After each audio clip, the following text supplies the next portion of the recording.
Selamlar, hoş geldiniz. Ben Ömer Coşkun. Bir önceki videomuzda ChatGPT'ye gelen önemli güncellemelerden bahsetmiştik. Bu videoya göstermiş olduğunuz ilgi için çok teşekkür ederim. Birçok beğeni ve yorum geldi. Bu videoyla birlikte kanalımıza yaklaşık 2000 kişi daha katıldı. Kanalımıza yeni katılan takipçilerimize ve bugüne kadar bu süreçte benimle birlikte olan bütün takipçilerime selamlar gönderiyorum buradan. Hepinize çok teşekkür ediyorum. İyi ki varsınız. Şimdi videomuza dönelim. Dediğim gibi bir önceki videoda ChatGPT'ye gelen güncellemeleri paylaşmıştım. Tabii ki bu güncellemelerin hepsi önemliydi. Birçok farklı yenilik eklendi.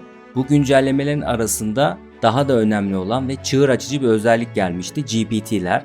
Yani herkesin kendi yapay zekasını oluşturabileceği bir platform. Bu videoda bunu nasıl yapacağız detaylı olarak anlatacağım. GPT oluşturma ekranına sahip olmak için, yani yeni bir GPT oluşturmak için ChatGPT Plus veya ChatGPT Enterprise üyesi olmanız gerekiyor. Ücretsiz kısımda maalesef bu özellik yok. Şimdi hemen bir GPT nasıl oluşturulur? OpenAI'nin deyimiyle kendi yapay zekamızı nasıl oluştururuz? Başlayalım. GPT oluşturmaya başlamadan önce OpenAI ChatGPT'nin ekranlarını güncelledi. Daha öncelerinde ChatGPT'de bütün fonksiyonlar ayrı ayrı çalışıyordu. Örneğin DALL-E için ayrı bir ekrana gitmemiz gerekirken Code Interpreter için yine ayrı bir ekrana gitmemiz gerekiyordu. Yani bütün fonksiyonları kullanmak için ayrı ayrı çalıştırmamız gerekiyordu. Artık bu özellik sona erdi. Şu an için yeni gelen güncelleme ile birlikte ücretli kullanıcılar artık bütün özellikleri tek yerde kullanabiliyor. Sadece pluginler farklı bir konumda. Pluginlerde muhtemelen GPT'ler özelliği tam olarak aktif olduktan sonra iptal olacaktır, değişecektir. Çünkü pluginlerle GPT'ler birbirine yakın olan özellikler. Tabii ki resmi açıklama yapılmadı ama bu benim şahsi düşüncem ve bazı söylentiler bu şekilde. Sol tarafta eski konuşmalarımız ve oluşturduğumuz GPT'ler yer alıyor. İlk bölümde ChatGPT var. Buraya geldiğimizde bu ekran geliyor karşımıza. Sol üst köşede GPT-4'te 3.5'u seçebiliyoruz. Bununla birlikte üçüncü bir seçenek olarak pluginsler var.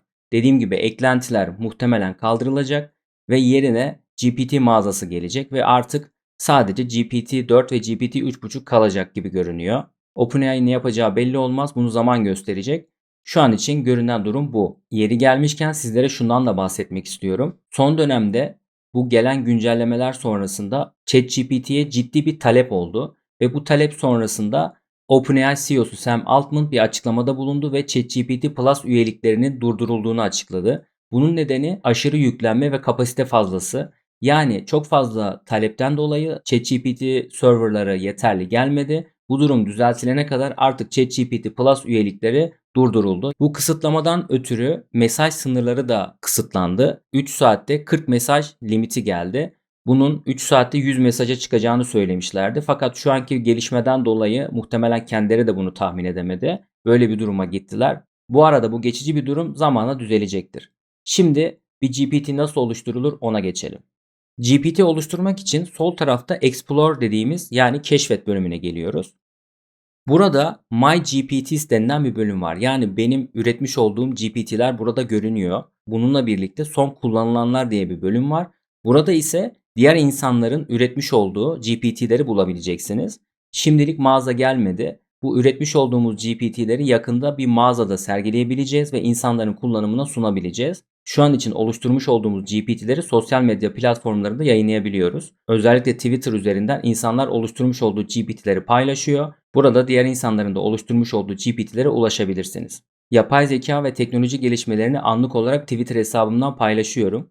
Sizler de yapay zeka ve teknoloji gündemini takip etmek isterseniz Twitter hesabımdan beni takip edebilirsiniz ya da X hesabımdan, artık nasıl söylemek isterseniz. Eski alışkanlık Twitter diyoruz.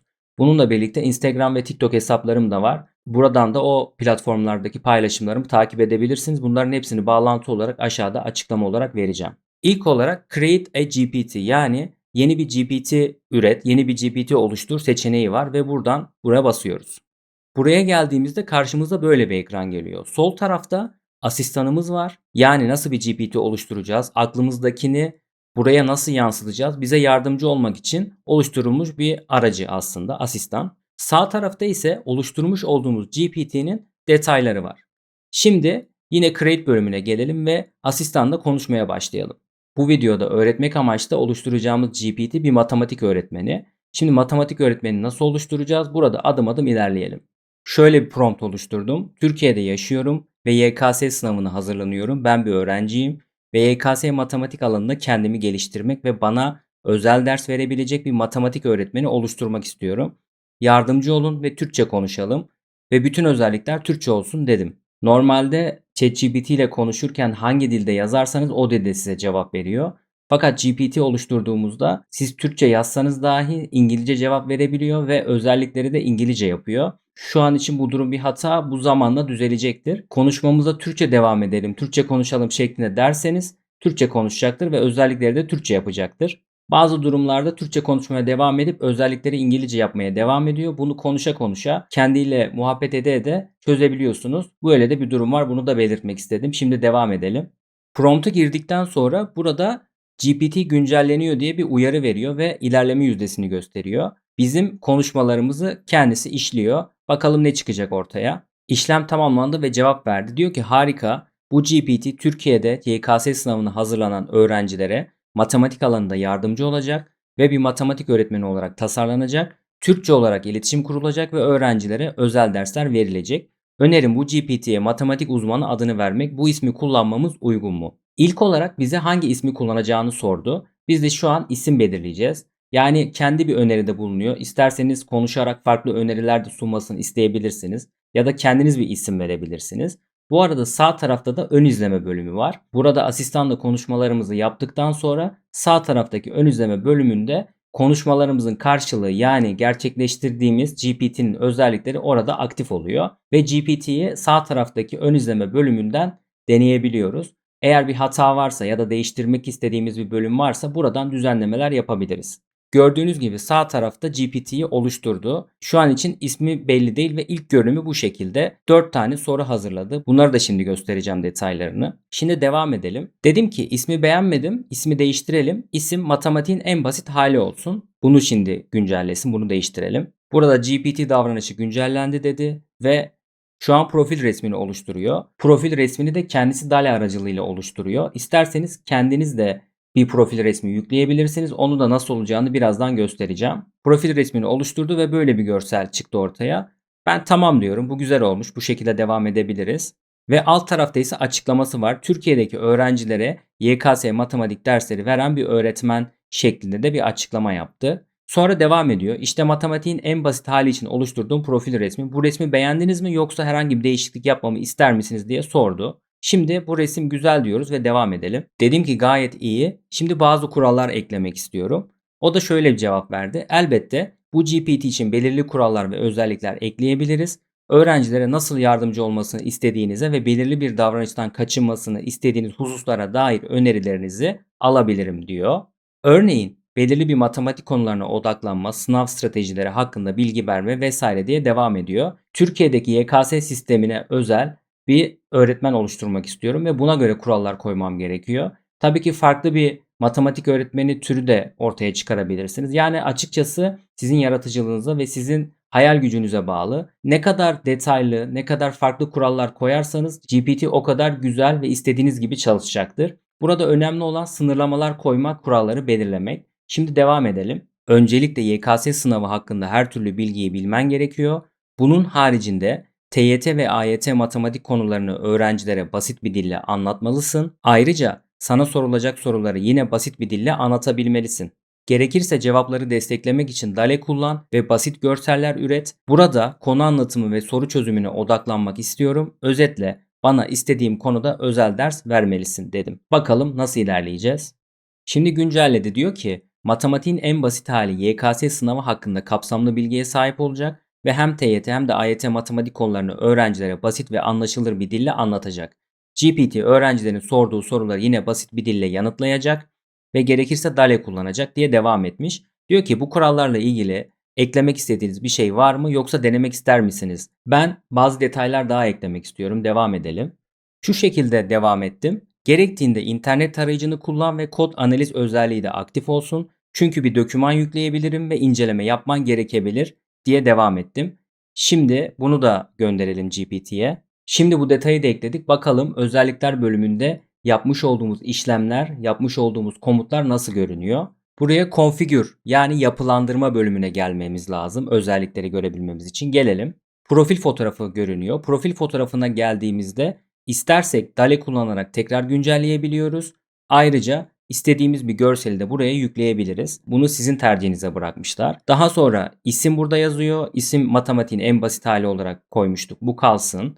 Açıklama kısmı var. Açıklama kısmında ise Türkiye'deki öğrencilere YKS matematik dersleri veren bir öğretmen şeklinde. Bunu da değiştirebilirsiniz. Ve en önemli kısımlardan biri komutlar kısmı, yani instructions. Burada komutlar kısmını büyüttüğümüzde yazmış olduğu komut bu şekilde. Yani bizim konuşmalarımız buraya bu şekilde aktardı. Her zaman asistanla yaptığımız konuşmaları birebir şekilde buraya aktarmıyor. Buna dikkat etmemiz lazım. Yani bir GPT oluştururken ilk önce asistanla konuşacağız. Evet. İşte değişiklikleri ona söyleyeceğiz. Fakat bazı durumlarda istediğimiz güncellemeleri aktarmıyor. Bunu manuel olarak, yani elle düzeltmemiz lazım. Bu arada şunu da belirtmem gerekiyor. Bu GPT'ler en iyi İngilizce olarak çalışıyorlar. İngilizce olarak buraya bu özellikleri atmamız bu GPT'nin daha verimli çalışmasını sağlayacaktır. Fakat Türkçe'de gayet iyi çalışıyor. Bunu da belirtmek istiyorum. Şu şekilde bir komut oluşturmuş. Matematiğin en basit hali YKS sınavı hakkında kapsamlı bilgiye sahip olacak ve hem TYT hem de AYT matematik konularını öğrencilere basit ve anlaşılır bir dille anlatacak. GPT öğrencilerin sorduğu soruları yine basit bir dille yanıtlayacak ve gerekirse DALL-E'yi kullanarak basit görseller oluşturacak. Ana odak konu anlatımı ve soru çözümü olacak ve öğrencinin moralini yüksek tutacak bir şekilde iletişim kuracak. GPT ayrıca internet tarayıcısını kullanarak araştırma yapabilir ve kod analiz özelliğini kullanarak yüklenen dokümanları inceleyebilir şeklinde bir komut oluşturmuş. Alt tarafta ise konuşmayı başlatmak için çeşitli sorular ekleyebiliyoruz. Burada sağ tarafta göründüğü gibi. İşte matematik dersi almak istiyorum. YKS'de hangi konular önemli? Bir matematik problemi çözüme yardımı diye burada bir hata olmuş. Bunu düzeltelim, kaldıralım. Bu şekilde soruyu kaldırabiliyoruz. İntegral nasıl çözülür? Vesaire diye devam etmiş. Buraya da mesela bir konu anlatımı ekleyelim. Diyelim ki fonksiyonları bana anlat şeklinde.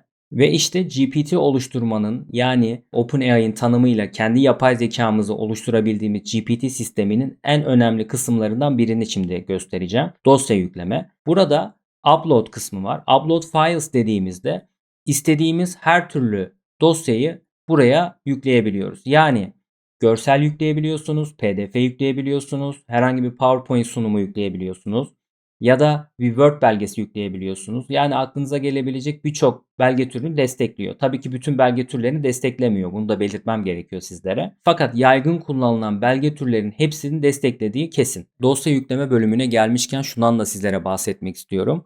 Buraya yükleyeceğimiz dosyaların belirli sınırlamaları var. Peki bu sınırlamalar neler? Onlardan size biraz bahsedeyim. Tek bir GPT'ye 10 farklı dosya yükleyebilirsiniz. Yani 10 adete kadar çeşitli formatlarda dosya yükleyebilirsiniz. Birinci sınırlamamız bu şekilde. İkinci sınırlamamız ise yüklediğimiz bir dokümanın boyutu en fazla 512 MB oluyor. Yani siz 512 MB'ı geçen herhangi bir dosya buraya yükleyemezsiniz. Bunun haricinde bir fotoğraf ya da görsel yüklemek isterseniz en fazla 20 MB'a kadar bir sınır var. Yani 20 MB'dan fazla görsel yükleyemiyorsunuz. Bir diğer sınırlamalardan birisi ise diyelim ki 50 tane GPT yüklediniz ve her birine 10 tane dosya yüklediniz.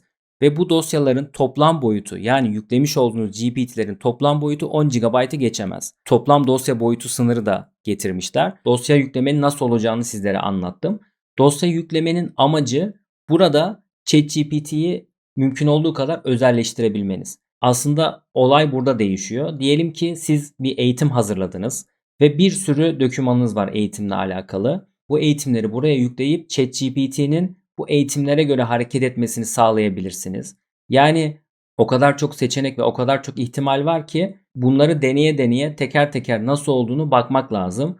Yani çok kapsamlı bir oluşturma aracı getirmişler açıkçası ve kendi yapay zekamızı oluştururken, kendi GPT'mizi oluştururken çok çok detaylı şekilde özelleştirebiliyoruz ve bu dosya yükleme olayı gerçekten işleri farklı bir boyuta taşımış. Matematik öğretmeni GPT'sine odaklanalım. Buraya bir dosya yüklemek istediğimde örneğin bir konu anlatımı PDF'si ya da deneme sınavı ya da soru çözümler vesaire gibi, yani aklımıza gelebilecek, bu matematik öğretmeni daha da iyi bir matematik öğretmeni haline getirebilecek her şeyi buraya yükleyebiliyoruz. Daha da özelleştirmek istiyorsanız, daha da farklı bir boyuta taşımak istiyorsanız GPT'nizde mutlaka dosya yükleme kısmını kullanın. Alt tarafa geldiğimizde ise bu GPT hangi özellikleri kullansın bunları soruyor bize. İnternet tarayıcısını mı kullansın, DALL-E'yi mi kullansın ya da kod analizcisini mi kullansın diye seçebiliyoruz. Bu bir öğretmen olduğu için ve hepsi de bizim işimize yarayacağı için üçünü de seçtim. Açıkçası genelde bir GPT oluşturduğumda bu üç özelliği de seçiyorum. Çünkü neye ne zaman ihtiyacımız olacağını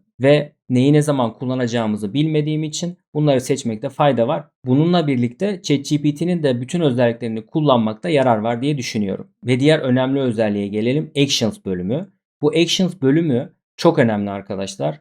Bunun için ayrı bir video yapacağım. Bu Actions bölümüyle alakalı detaylı anlatımı ayrı bir videoda anlatacağım. Çünkü çok kapsamlı bir konu. Actions'ı burada eylemler diye ifade edebiliriz. Burada Actions'ın amacı GPT'mizi dış dünyaya bağlamak. Yani dış dünyadaki bir uygulamayı buraya bağlayabiliriz. Örneğin Gmail'i bağlayabiliriz ya da Canva'yı bağlayabiliriz. Bunun hakkında dediğim gibi detaylı bir video gelecek. Peki eylemlerin içerisinde ne var onu hemen hızlıca size göstereyim. Burada yeni eylem oluştur. Yani create new action diyorum. Bu şekilde bir ekranı var. Bunun detaylarını farklı videoda sizlere bahsedeceğim. Özetle buradaki amacımız GPT'leri dış dünyaya bağlamak. Ayarlarımızı tamamladık. Bakalım GPT'miz nasıl olmuş bir çalıştıralım. İlk olarak bana YKS matematiğin müfredatını getirmesini istiyorum. Bakalım ne kadar başarılı. İnternet tarayıcısı özelliğini kullanacak muhtemelen. Dedim ki YKS matematik müfredatını bana bulur musun? İnternet tarayıcısını çalıştırdı ve şu an arama yapıyor. Evet, müfredatı bize çok detaylı bir şekilde getirdi. TYT ve AYT matematik konuları nelermiş onları görmüş olduk. Şimdi devam edelim. Diyorum ki bana fonksiyonlar konusunu anlat. Ben fonksiyonlardan anlamıyorum mesela. Böyle bir örnek vereceğim. Dedim ki tamam teşekkür ederim, fonksiyonlar konusunu anlamıyorum, bana anlatır mısın? Şu an fonksiyonlar konusunu anlatmaya başladı. Bakalım ne çıkacak ortaya. Fonksiyonlar konusunu basit bir şekilde özet halinde anlattı. Çünkü biz kendisine anlayacağımız dilde basit bir dilde anlatmasını söyledik ve en özet halini buraya bizlere sundu. Tabii ki şimdi bunu değiştireceğiz. Şu şekilde bir güncelleme yapmak istiyorum. Fonksiyonlar konusu biraz grafiklerin olduğu ve görsellerin olduğu bir konu. Bundan dolayı konuyu anlatırken aynı zamanda görsel de oluşturmasını isteyeceğim. Şimdi bu güncellemeyi yapalım. Normalde kendisine görsel oluşturmasını istemiştim fakat burada kendisi görsel oluşturma ihtiyacı duymadı. Bunu güncellememiz gerekiyor. Bunun için tekrar asistan bölümüne dönelim. Şu şekilde bir istem oluşturdum. Konu anlatımları sırasında konunun daha iyi anlaşılması adına DALL-E kullanın. Örneğin fonksiyonlar bölümünü anlatırken grafikleri basit bir şekilde oluşturabilirsiniz. Oluşturduğunuz görseller basit ve pratik olmalıdır. Ayrıca konuyu anlamamda yardımcı olmalıdır şeklinde belirttim. Bakalım nasıl olacak. Ve ön izleme bölümünde bunu denememiz için son halini oluşturdu. Bakalım istediğimiz gibi çalışacak mı çalışmayacak mı? Eğer çalışmazsa çalıştırana kadar farklı yöntemler deneyeceğiz ve istediğimize ulaşacağız. Tekrar fonksiyonları bana anlat dedim. Bu arada güncelleme yaptığımız için burada GPT update dedi. Yani GPT güncellendi. Bir önceki yapmış olduğu hali üst tarafta, alt tarafta ise güncellenmiş hali görünüyor. Bu şekilde de kıyas yapabilirsiniz. Tekrar fonksiyonu anlattı. Bu sefer örnekler vererek daha farklı ve daha güzel şekilde anlattı. Fonksiyonlar hakkında daha fazla bilgi veya örnek istersen sormaktan çekinme. Ayrıca belirli bir fonksiyonun grafiğini görmek istersen bunu DALL-E aracılığıyla görselleştirebilirim diye de sormuş. Şimdi burada sizin tercihinize kalıyor. İsterseniz bu şekilde devam edebilirsiniz. İsterseniz de komut vererek bunu bana sorma, direkt görsel oluştur da diyebilirsiniz. Ben o şekilde yapacağım. Diyeceğim ki soru sorma, direkt olarak görselleri oluştur. Dedim ki görsel oluşturayım mı diye sormayın. Konu için grafik ya da başka bir görsel durumu varsa daha iyi anlatmak adına oluşturun dedim. Bakalım bu komutumu gerçekleştirecek mi? Bu özelliği de eklediğini söylüyor. Nasıl bir güncelleme olmuş görelim. Tekrar fonksiyonları bana anlat dedim. Ve bu sefer bize sormadan fonksiyonun grafiğini oluşturdu. Burada fx eşittir 2x artı 3 fonksiyonun grafiğini oluşturmuş ve bu şekilde bir görsel ortaya çıkarmış. Tabii ki görsel biraz karmaşık görünüyor ve daha basit olabilir. Bunu da kendisiyle konuşarak daha basit bir görsel oluşturmasını ve daha sade bir görsel oluşturmasını isteyebilirsiniz. Sol alt köşede ise bir dosya ekleme butonu var. Buradan herhangi bir belgeyi ya da görseli buraya yükleyebilirsiniz. Örneğin bir ekran görüntüsü alıp çözemediğiniz bir soruyu buraya atıp çözdürebilirsiniz. Adım adım çözer. Onun haricinde bir deneme sınavını buraya atıp çözdürebilirsiniz. Bu şekilde de hızlı bir şekilde işlemleri yapacaktır. Şimdi GPT'yi kaydetmek için sağ üst köşede kaydet bölümü var. Oraya gelmemiz gerekiyor. Buraya geldiğimizde save diyoruz ve 3 farklı seçeneğimiz var.